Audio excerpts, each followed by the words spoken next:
Moms and dads, I bet you can relate to this email. Kirk, my son is just like the kids you described in your podcast. He comes home feeling defeated after school, feeling like he isn't smart.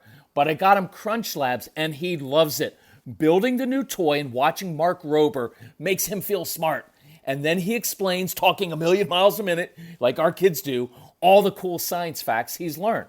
It's like I get my real kid back when he's building his Crunch Labs toy. And that is exactly why I was so psyched when my niece first told me how her son loves Crunch Lab. Confession, this is the one sponsor I wanted more than any other because it's such a perfect fit for our kids. So go to crunchlabs.com/calm and you'll see why. Crunch Labs is a STEM monthly subscription build box for kids. Your kids get a really fun toy in the mail every month. And what kid doesn't love that?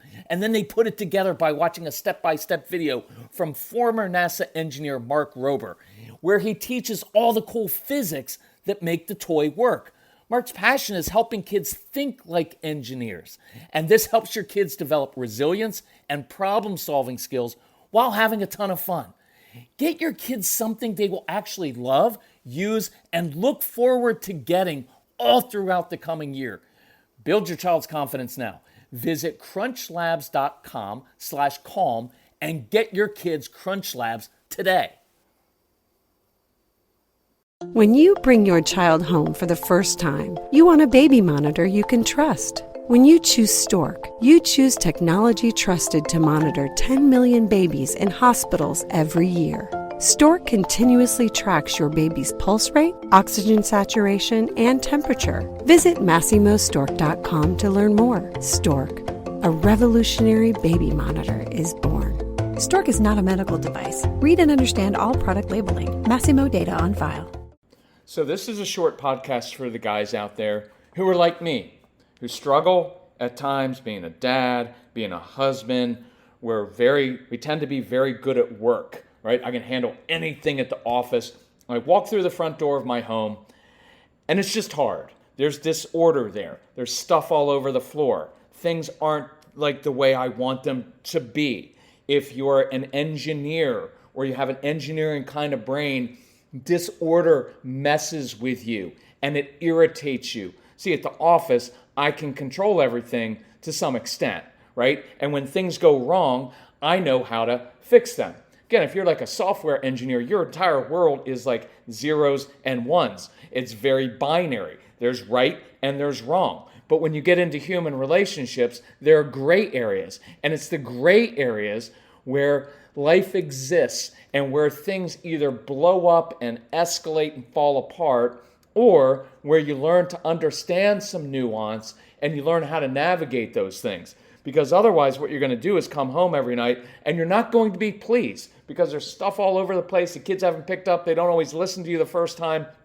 Your wife may be struggling with something. She may be a little bit more emotional. She may be very rational like you, and so you two go at it over very rational stuff. Or you may be a more emotional, impulsive person, right? And so you just want to go free flowing in the home, and like you don't want to worry about anything. And anytime your wife brings something up about the kids, you're like, oh, it's no big deal. Let's not even deal with it. And what I want you to know is we've got to deal with this stuff. So, look, my name is Kirk Martin. I'm founder of Celebrate Calm. If you're interested, look us up. But here's my background. My dad, our dad, I've got 3 brothers, was career military.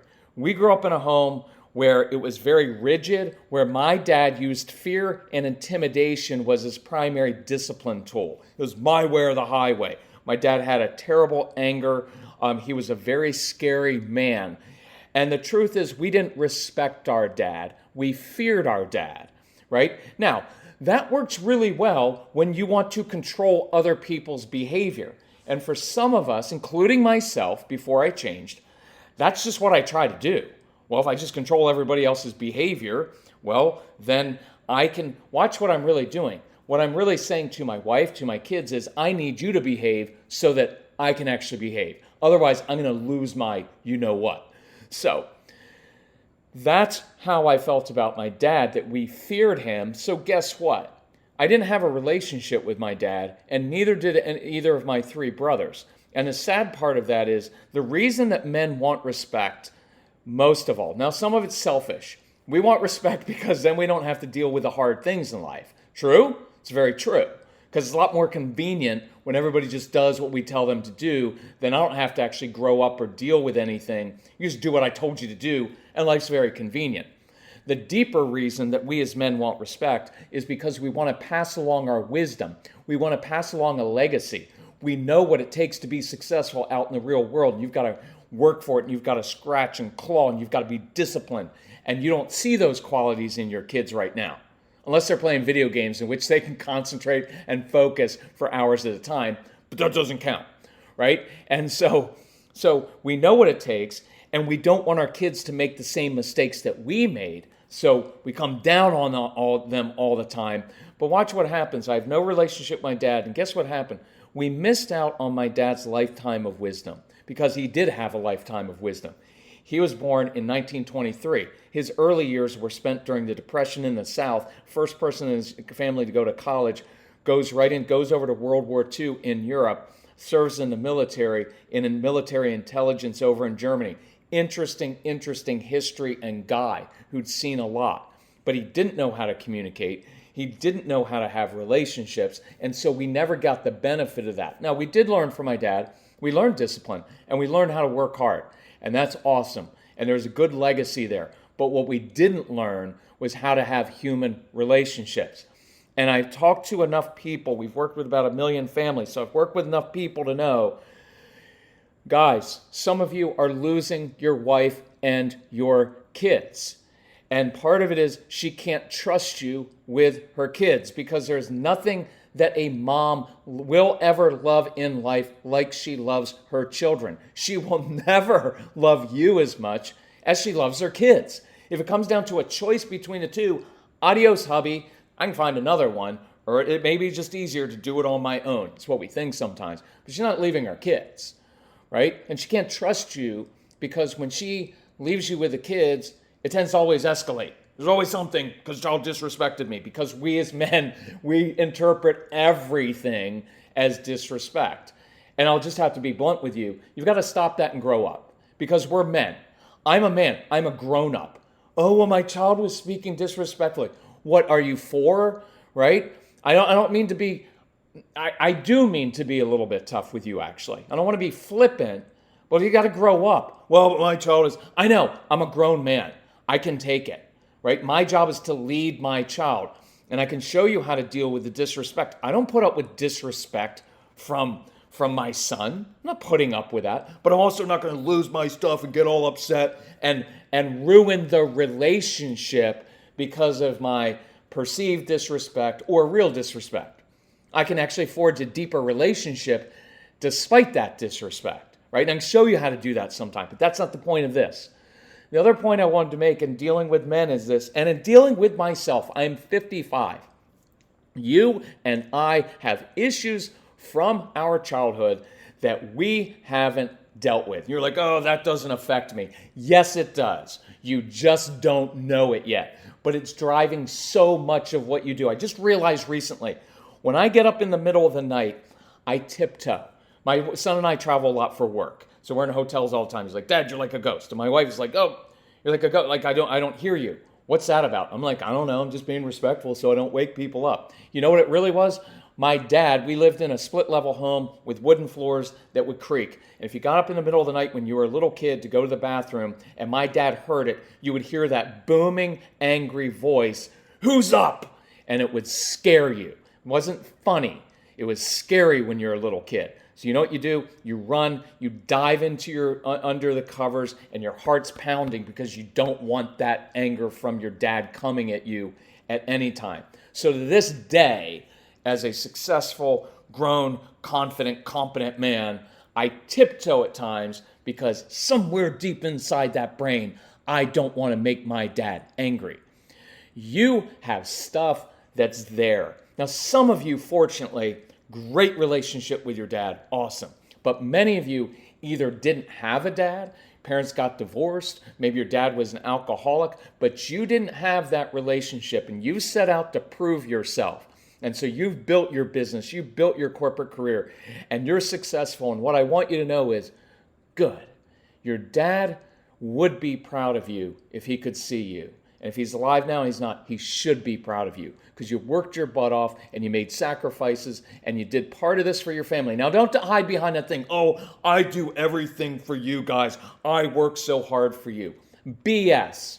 Some of it is for your family because you're a good man and you want your wife and kids to live in a nice house in a good neighborhood so they can go to good schools.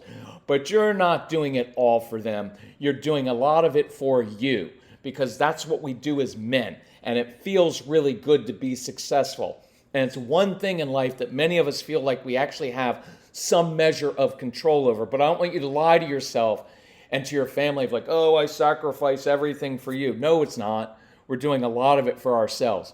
But I do want you to know your dad would be proud of you and should be proud of you because you've done a good job. But you've built this house now. Maybe you've built a big house because you want to prove like I can do it. But your home is falling apart. Your wife probably feels very lonely in this new house because she doesn't have that emotional connection with you. And she keeps bringing stuff up. She keeps tiptoeing around it. Because many of you out there, and I was like this very much, my wife could not bring things up to me. And look at all the things that we do. One, I would deny that there's an issue. Many of you do that. You just think it's going to go away. It's not going to go away. Your kids have some issues. Your marriage has issues. Why? Because you're a normal human being. And you should have issues in your marriage. Because marriage is hard. It's a union of two basically selfish people with their own agendas having to negotiate and compromise and work through things and work through conflict. And you never learned how to work through conflict, and neither did I. Now, some of you during conflict, you're just a bull in a china shop and you just roll right over your wife and over other people and use that fear and intimidation so that they stop bringing things up. You get very gruff. You just make everything unpleasant. So your wife and your kids don't even ask you to do anything anymore, right? My way, I was the third child. What I learned to do is hide and avoid conflict. See, I learned to let my two older brothers take the brunt of my dad's anger so I would hide. And so guess what I would do when my wife brought up something? I'd disappear to the basement. I'd disappear in my work as an excuse because I was 35, 40 years old and didn't know how to handle this stuff. And most of you don't either. I don't want you to feel guilt for that. There's no guilt in this. There's no condemnation. There's no blame. I'm asking you to do what you demand of your children. Kids, no excuses. Own up to your issues. Be responsible for yourself. I'm just simply asking you to own up to your stuff. I don't need it. I get nothing out of you changing. Who it ultimately benefits is you, and beyond you, your kids. Look, the truth is, I don't really care that much about you and your wife. I do, but you're grown adults. And if you want to mess up your own life, go for it. If you want to have a crappy relationship, go for it. Except that you two decided to have children.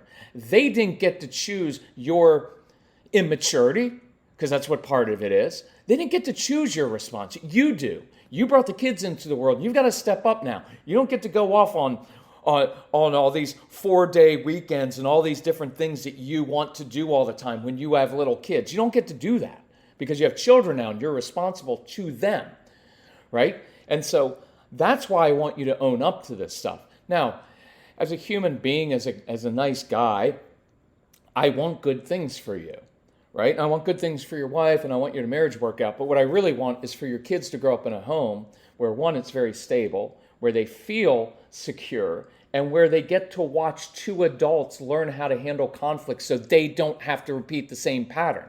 See, if you don't want to do this for yourself or your marriage because you don't care about your wife anymore, about your spouse, I understand that. Because sometimes the feelings are just gone after a while and you're like, I don't care. But I want you to do it for your kids so that when they're older, when they're your age, they know how to do this so their life and family doesn't crumble apart. And you play a big role in that. So let's go through this. What else do you dismiss your wife's concerns, right? So she walks away feeling like she's crazy, but she's not. And stop making her feel that way, because that's what happens. Oh, you're just overreacting. There's nothing. You're just crazy. You're just making things up. Sure, you may be married to someone who creates a little bit more drama than you, who may be a little bit more sensitive. Good. That's probably why you married her, because she is a little bit more sensitive. You don't want two hard-charging, insensitive people together. That's not much of a relationship. You're there to balance each other, and she needs a little bit, possibly a little bit of your firmness in the marriage and in the parenting. You don't have to do it all like her way. That's not what I'm saying. But you can't be blustering about all the time, escalating everything. You need a balance of both of you. A little bit of maybe your old school, firm, tough approach where you're like, hey, if you're disappointed, son, it's okay. Welcome to life. But I'm not going to fix everything for you. See, I like that. I like a little bit of that old school. But you also have to have a little bit of the compassionate, merciful side, which says, yeah, my son's melting down now. And it's not because he's a jerk. It's because he's struggling with a lot of anxiety or something else is going on. And you can help that child so that he trusts you, right? But stop dismissing. Some of you, including me, look, I only know this because I did all of these things myself. You turn things around on your wife and you make it about her. And that is a brutal, nasty thing. And I guarantee you, if you have a daughter, you do not want your daughter growing up and meeting and marrying a man who, when she brings things up, he turns it around on her and makes it about her. And yet you're doing that to your wife, and you do it to your kids, and you're modeling that for that daughter that you love. So stop that, right? Or you do the withdrawal and disappear. See, after I did the initial, like, I'm going to be gruff and I'm going to control, I'm going to prove my point and I'm going to show you, I'm going to respond to everything you say with rational points and prove my point so that you just go away. Well, after that didn't work, I just disappeared in the basement, in the workshop, outside, in my job, right? And that's not going to work either, okay? So, and then some of you, and I did this too, you kind of control your wife so she doesn't tell her friends and your friends about your tantrums that you throw. Because I threw a lot of tantrums. I remember one time kicking my shoe off at the ceiling. I remember once throwing a bowl of spaghetti off the kitchen wall because things just weren't going right. And then I'm ashamed and embarrassed, so I don't want my wife sharing this with her friends. So it's like, oh, Kirk's the freaky one. Oh, he can't believe what he did. So all these things are happening. And you know what's happening on the other side that you may not know? Your wife is counting down the days until the kids go off to college, and then she's out of there. Some of them aren't going to wait that long, and they will leave. And some of you are like, oh, that'd be a relief. I can just live in an apartment. I can just live in a place by myself. You're not going to like it. Good luck navigating co-parenting and divorce and losing half your money. It is a nasty thing. And guess what will happen at the end of it? You're still the same exact guy, except now you have broken relationships, split home, finances aren't as good. So what I would encourage you to do is, let's step up and own this stuff. And I encourage you, when your wife comes to you next time, just say, will you help me with this? I'm not good at this. I don't like it. I don't really want to do it, but I'm going to do it. But will you go slowly with me? Can we work on one thing at a time? Because I tell wives, like, don't go and say, we need to change our entire marriage or our entire parenting style. It's too much. Let's start with one thing. Ask your wife, what is one thing that I could begin doing differently that would mean a lot to you? Ask your wife that question. What is one thing that I could begin doing that would make a difference, that would be meaningful to you? Or what is one thing I can stop doing? Ask them. Ask them to make it a simpler one at first, okay, so you can get a win. And then just do what your wife asked you to do. Again, as long as it's reasonable, right? As long as it's within proper boundaries, just do what she asked you to do. It's not that hard. Get a win. Begin putting some emotional effort and energy into your relationships with your child, with your spouse. That same energy that you've put into building your career and your business, put a little bit of that into your wife and your kids. I guarantee you, you will not regret it. I am 55. I was successful in the corporate world. I've got my own business. It's done really, really well. But what is most gratifying in my life now is my relationships. All the other stuff, looking back, it's like, Yeah, I worked really hard. That's fairly easy for me. I like working hard. Work is easy to me in a sense. I can overcome issues. Relationships with kids that aren't doing what you want, with that spouse who's irritating to you and you're both older, so you're not as good looking anymore and you're not as fun because you're worn down because you've got all these kids and you've got a strong-willed child. Yeah, it's harder. I'm asking you to do the hard stuff because it's worth it. And you've told your kids this. Anything worth doing in life is going to be hard. And the stuff that's gratifying is the stuff that you really worked at and you didn't give up. I'm asking you to do that with human relationships. I'm not going to sell you anything. I'm going to ask you to listen to, we've got hundreds of podcasts. Begin listening to them. You can do it while you're working out, while you're running, while you're at your job, while you're in the car. Just listen. Be open to a different approach and email me. I virtually never give out my personal email address, but I'm going to give it out because I'm going to give you a private one for men. Moms listening, you don't get to use this. So it is Kirk, K-I-R-K, private, at celebratecalm.com. Kirk, private, at celebratecalm.com. That goes only to me. So if you're struggling because men get embarrassed by stuff and you're like, ugh, and men are awkward at this stuff. You know how I know? Because I'm an awkward dude. And this is hard stuff. I will help you. I'm not going to sell you anything. I want you to listen to the podcast because it's free and you're frugal and cheap because you're a guy. And I know that. And I don't want there to be any barriers. Our podcasts tend to be 10, 15 minutes long. This one's moving on 20. But look, I didn't even do a sound check. I don't know how this sounds. I just rolled with it because I wanted it to come out and be hard-hitting, authentic, and what I'm really thinking. Anyway, if we can help you, Kirk, private, celebratecalm.com. Look up the podcast, and if we can help you, let us know. Let's do this, men. Let's do this.